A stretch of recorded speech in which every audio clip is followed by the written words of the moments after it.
Good evening. I will call to order the Finance Committee meeting on May 25th, 2023 at 7:15 p.m. We have 4 items on the agenda this evening: a transfer request to fund the Marlborough Fire Department bargaining agreement, transfer request to fund 1% inflation bonus for all employees, a transfer request to fund substance abuse prevention coordinator, and a request to set the spending limits on the city's 4 revolving funds. With that, we'll start with order number 23-100-8878, communication from Mayor Vision with a transfer request in the amount of $600,500 from reserve for salaries and undesignated fund to fire department payroll accounts to cover contractual obligations for the fire department. With that, I will begin by reading the letter submitted by the mayor. Honorable President Ossing and councilors, I am submitting for your approval a transfer request in the amount of $340,900 from reserves for salaries and $259,600 from free cash to the payroll account to cover the contractual obligations for the Marlborough Fire Department bargaining agreement. I would like to thank the members of the Marlborough Local 1714 for working collaboratively to reach an agreement. Patrick Jones and I will be on hand to answer any question regarding this transfer. Sincerely, Arthur G. Vigent, Mayor. And this evening we do have Chief Breen. If you would like to come up if the Finance Committee has any questions.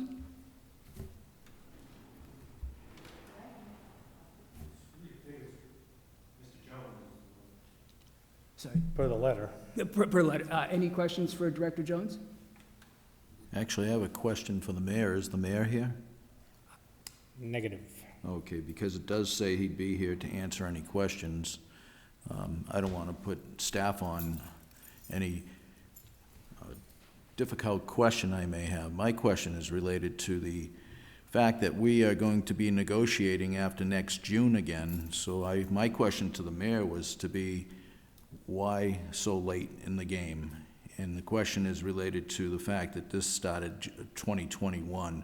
Was it the union? Was it our side? You know, I'm just curious if it takes 2 years to negotiate a contract. Valid questions, Councilor Oram. I know, speaking with the mayor, there was, going back and forth on both sides, which happens in negotiations, and they were trying to work out some of the, the sick time buyback and so forth. But I think President Ossing had a question. Yeah, no, thank you, Mr. Chair. So, I mean, the fire department and the mayor's office have worked collaboratively. Just this one happened to take longer. As we know, some take longer, some get settled real quick, but they've both come to terms that they're both happy with, and what's before us is to fund the contract. So, but you are correct. Next July 1st, everybody's up again. So, but before us, I mean, I don't think there's anything out of the ordinary. It's just part of the negotiation, so. No, that's fine. It's not going to change my vote. I was just more curious.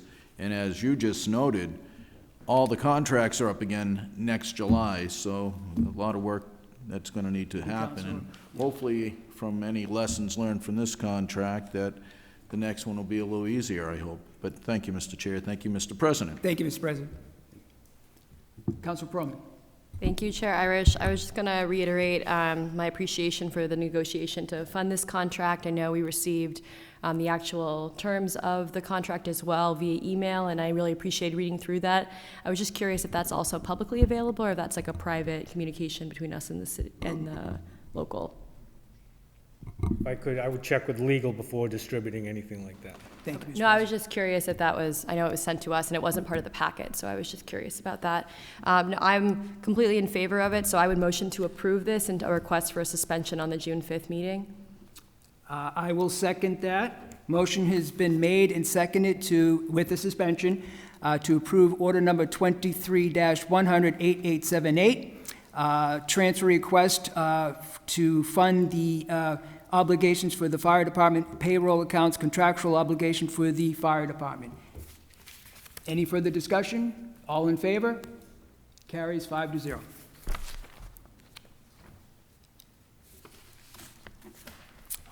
Moving on. Next item is order number 23-100-8879, communication from Mayor Vigent with a transfer request in the amount of $94,037.90 from undesignated fund to fringe to cover the shortfall in the 1% non-pensionable stipend paid to all city employees.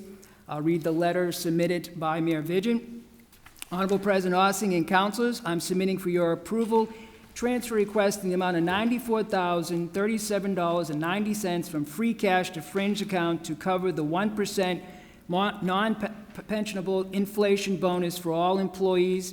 The original payroll office calculation was incorrect as explained in Finance Director Patrick Jones's enclosed letter. Patrick Jones will be on hand to answer any questions regarding this transfer. I will open that up to any questions from the Finance Committee.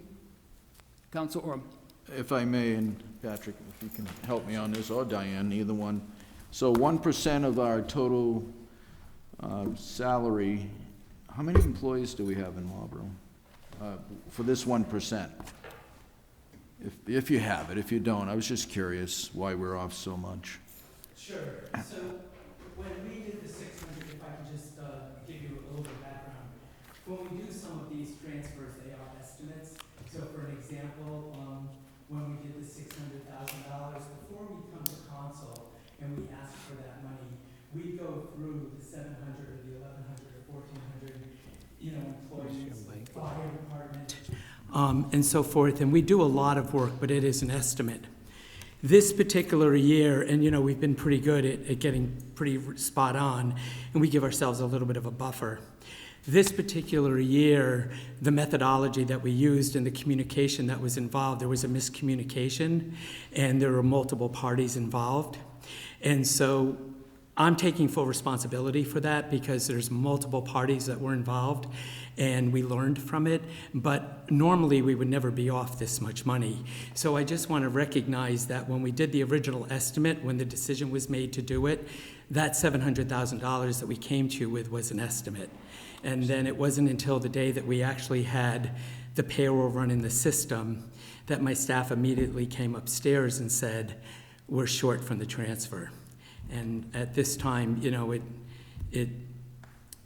we learned from it. And I think I just really need to leave it at that.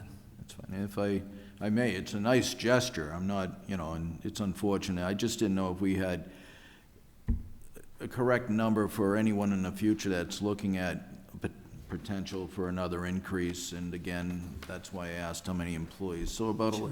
And this includes full and part-time employees? Sure, so what it actually does is, and that's a great question. So we have a whole school payroll that is separate from the city payroll. Yes. And then within that, depending on, like for example, with the COVID relief money, the governing bodies made some decisions to include or not include certain people. So what happens is when you get into a calculation like this or a estimate, you want to ensure that you're accounting for everybody. And what you can do sometimes is, just to show you how it can change and catch you off guard, is you would most likely in the coming months of the new fiscal year use a prior year estimate given a 2% bump. And then what you would do is you would say, well, are we going to include both parties? Is this just a city? Are these part-time or full-time? And then you have to logistically download all of this data from the payroll database. And, at a $25 million payroll quarterly, which is over $100 million, one might, suspect that it's about $1 million to do that kind of an increase of 1%. And as you can see, we're close to that. But unfortunately, the timing of several other issues and some, again, communication, just that 1% of 10% of 1%, and we were off $100,000. So we know that we can do a reasonable check, and we're working on tightening up those reasonable checks.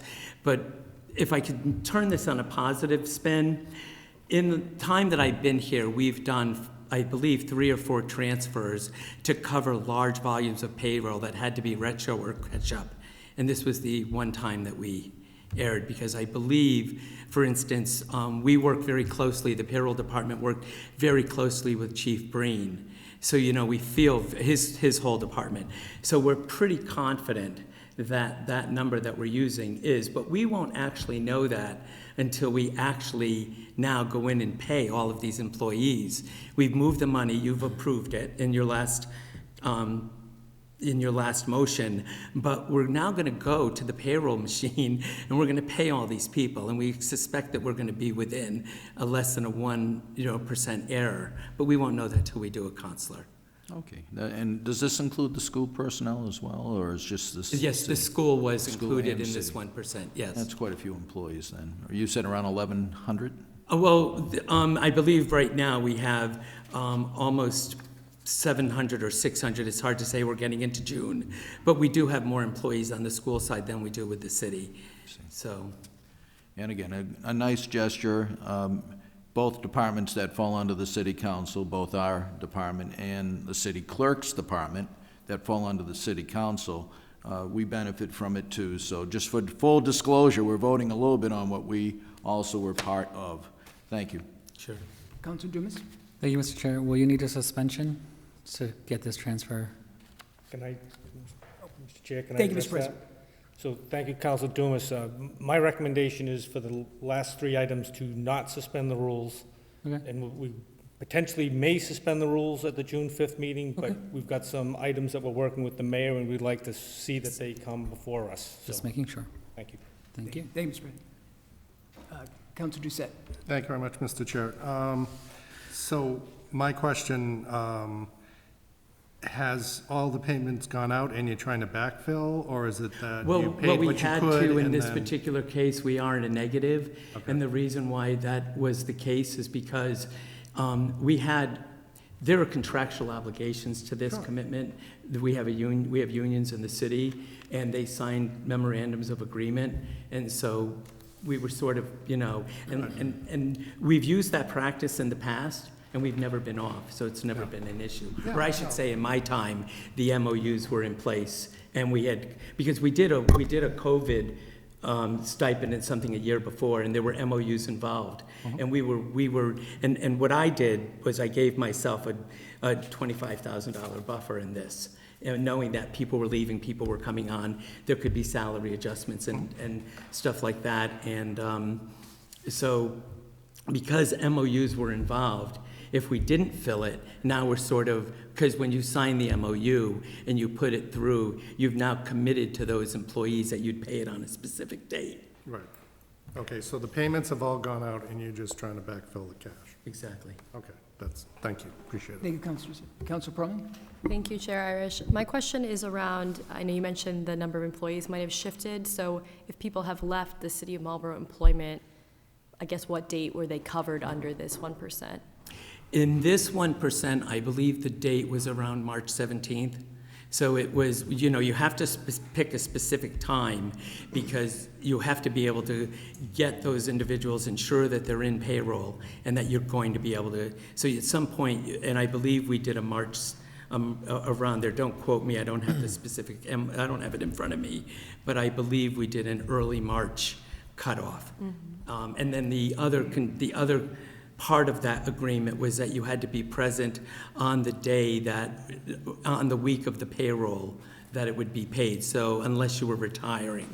So we honored, if somebody a while back had put in a retirement and it was going to be, say, for March 29th, we honored that because they didn't leave before the payment, they retired.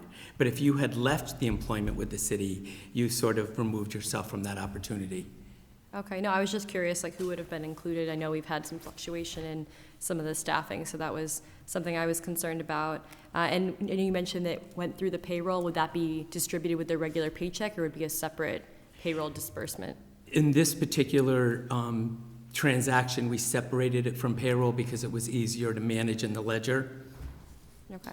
That makes a lot of sense to me. I know, I'm in favor of covering this balance. I'm concerned just for the future, and I know this is something that's come up on the council, is just making sure that we have competitive salaries across the board. I know this is just, sort of a one-time 1% that's given for cost of living, but just something that we should all be thinking about moving forward. So I would motion to approve this transfer. I will second that. Any further discussion? Motion has been made and seconded to approve order number 23-1008879. transfer request in the amount of $94,037.90 from undesignated fund to fringe to cover the shortfall in the 1% non-pensionable stipend paid to all city employees. All in favor? It carries 5-0.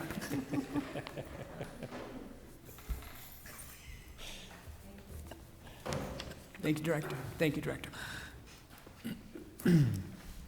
Okay, moving on to the next item is order number 23-100-880, communication from Mayor Vigent with a transfer request in the amount of $9,102 from undesignated fund to substance abuse coordinator to fund the position for the remainder of the year. I'll begin with the letter submitted by Mayor Vigent. Honorable President Ossing and councilors, I'm submitting for your approval a transfer request in the amount of $9,102 from free cash to the substance use coordinator to fund the position for the remainder of the year. As noted in our FY24 budget and Auditor Diane Smith enclosed letter, we are waiting for the legislatures to approve a municipal finance rule so the settlement funds can be transferred into a special revenue account that will fund the salary for this position. Auditor Diane Smith and I will be on hand to answer any questions regarding this transfer. Sincerely, Arthur G. Vigent, Mayor. I will open this up. Council Orm. If anyone wants to go before me, go ahead. Okay. Do you have a question for Auditor Smith? Yes. Okay, thank you. Thank you. If,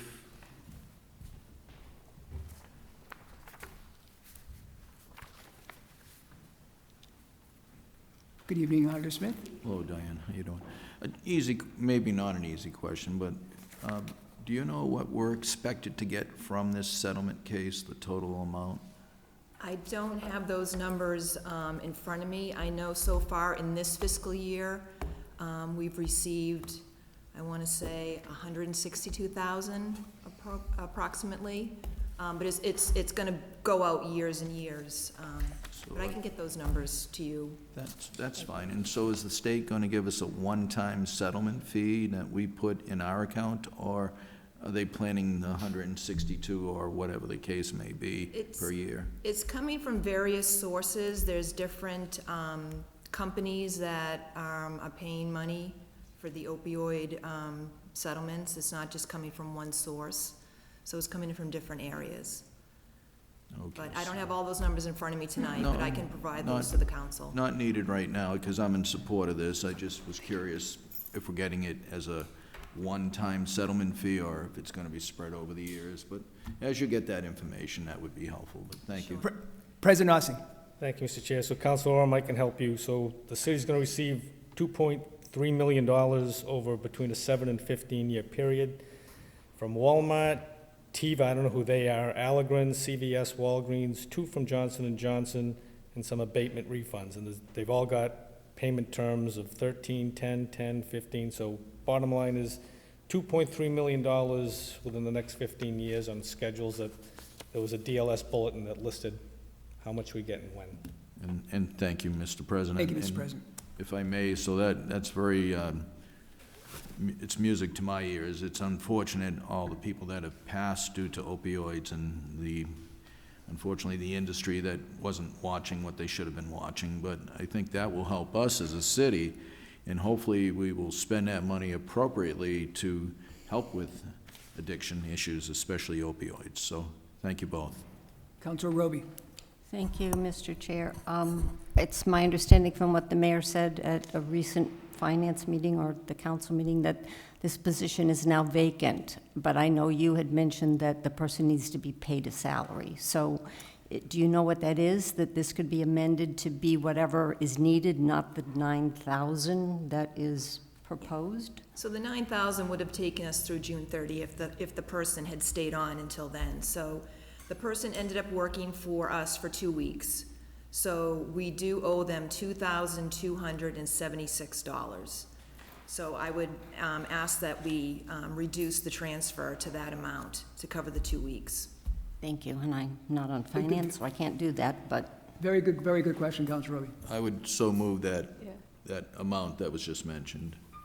Can you just repeat the amount, too? 2,000, $2,276. 2,276. Yes. Mr. Chair, Mr. President.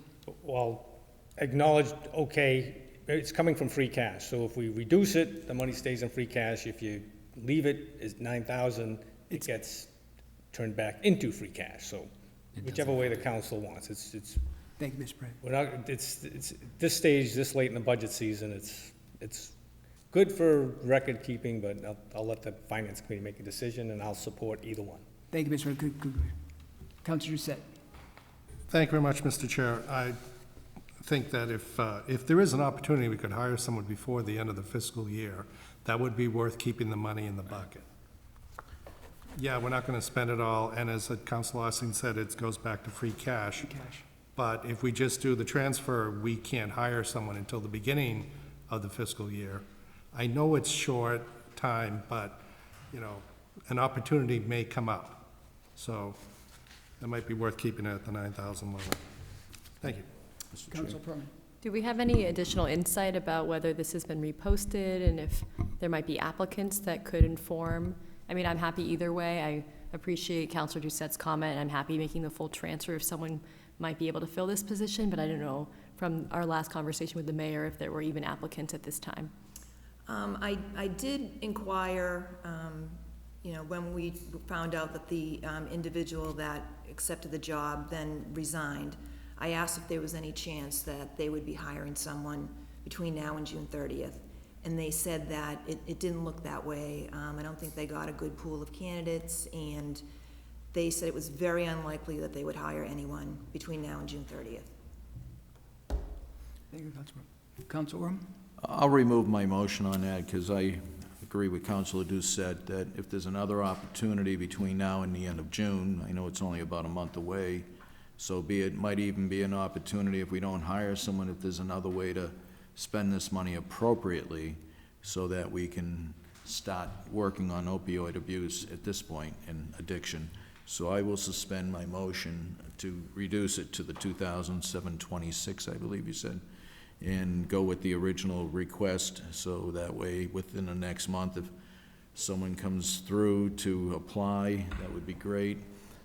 And if not, down the road, I'm going to suggest that we look at this salary schedule, because I don't think we're going to be attracting, and Councilor Wagner has brought this up before, a master's in social work for that kind of money. And if we have the money and we can attract a qualified person, that's what I would prefer. But right now, under this vote, I would support the original $9,102. That will be my motion. And if that is the wishes of the finance, I would support that, Councilor Orm, even though it, you know, for that amount, and it is getting later in the fiscal year, absolutely. But yes, I would support that. I would second that motion. Motion has been made and seconded to transfer a request in the amount of $9,102 from undesignated fund to substance abuse coordinator to fund the position for the remainder of the year. Any further discussion? Seeing none, all in favor? It carries 5-0. Thank you. Thank you, Alderman Smith.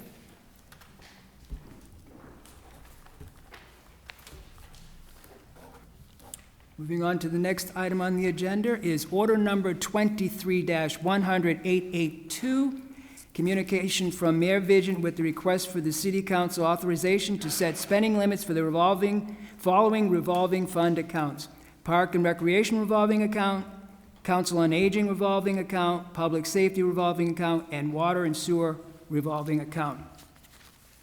I will read the letter submitted by Mayor Vigent. Honorable President Ossing and councilors, I'm submitting for your approval in order to set the spending limits to the city's 4 revolving funds. Park and Recreation revolving fund, $1,275,000. Council on Aging revolving fund, $150,000. Public Safety revolving fund, $203,000. And Water and Sewer revolving fund to $500,000. We are requesting to increase the Recreation Department revolving fund from $350,000 to $1,275,000. This fund has accumulated over the last few years, and the surplus may be used for future recreation and/or DPW projects. As you are aware, state law requires that the revolving accounts be reauthorized prior to the start of the fiscal year. If reauthorization does not occur, all funds within the revolving account will roll over into the general fund as of July 1st, 2024. I've included year-end financial reports for each account and a draft order for reauthorization. Sincerely, Arthur G. Vigent, Mayor.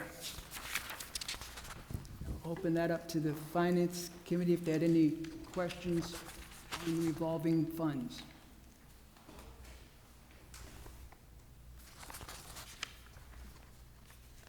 Councilor Portman. Thank you. I just had a question. I guess it's on the memorandum from DPW under expenditures, the FY23 table. I know there was a listing here for the deck hockey, and I was just wondering, I know that previously we had approved ARPA funding. So is this separate from that ARPA funding that the city spent this amount? I will check to see. Commissioner Duval, good evening.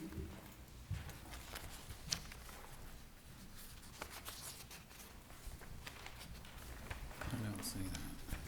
Thank you, Commissioner. I know this is sort of part of the larger item here before the council, but I was looking through this, and I don't know, I can repeat the table, I guess, on the second page of the memorandum that had the expense details, and there was a listing for the Galone Park deck hockey. I believe it was $250,000, maybe it was more, $500,000 that the city council had approved via ARPA funding for this use, and so I was curious if the amount listed here was separate than the ARPA funding that the city had to put forth outside. So what you see here, Councilor, is money that we bring into the project, the building project, in excess of the... Mike. Sorry about that. So we had the original appropriation from City Council using ARPA funding for the project. The total cost of the project is more than what we have for ARPA funding. So what you see there is the balance that we needed from this particular account to put into the project. Okay, that's helpful. I was just making sure that we weren't double counting some of the funding sources of what would need to be in this revolving account. So I appreciate the clarification. Thank you, Councilor Portman. Any further questions? Oh, Councilor Landers. Mr. Chairman, if you haven't been down to see this, you ought to get down. It's really a job well done. I think it's almost ready to be used, not quite, but looking around, walking around, they've included, the lighting was perfect, the side, it's just, it's gonna be another thing, another item that we're gonna be very proud of. Good job. Thank you. Thank you, Councilor Landers. Any further? Oh, Councilor Orman. Just as you move along with that amount of money, the $1,275,000, if the council could just be updated before the end of the year on the projects that are in place and so forth. I mean, we could offer to have you at an Operation Oversights Committee maybe mid-fall, if you're going to do a few of them this summer. But it would be nice to know how that money is being spent before the end of the year when you're back looking for the revolving funds, if they change and so forth. Certainly, and that's common. That's what we do. You've seen, I don't know if you've seen this report here that I included. I think it's the one that... My end of the year report. So we do that as a matter of course anyway, so. Yeah, it may be mid-year, something that we can just see how the projects are going. Nice to know. It's good to hear about the deck hockey. All these assets are only making the city better, so that would probably... Sure. I'll make a note to invite you to an Operation Oversights Committee meeting. We'll talk first to see if you have a report you could go over with us. I think it's good public relations, and sure, fair that enough. way you can get out the news of all the improvements we have going on in the city. With that note, I'll motion to approve. As well, we do have the others to go through, so I'm going to hold off on that in case there's other councilors. Motion has been made and seconded to approve. I will second that, and I will, any further discussion? Thank you, Commissioner. Seeing none, motion was made and seconded to approve order number 23-100-882 for the City Council authorization to set spending limits for the following revolving accounts. Park and Recreation revolving account for $1,275,000. Council on Aging revolving account to $150,000, Public Safety revolving account to $203,000, and Water and Sewer revolving account to $500,000. All in favor? Carries 5-0. Motion to adjourn? Motion has been made and seconded to adjourn. All in favor? We are adjourned at 7:45 PM. Thank you, committee.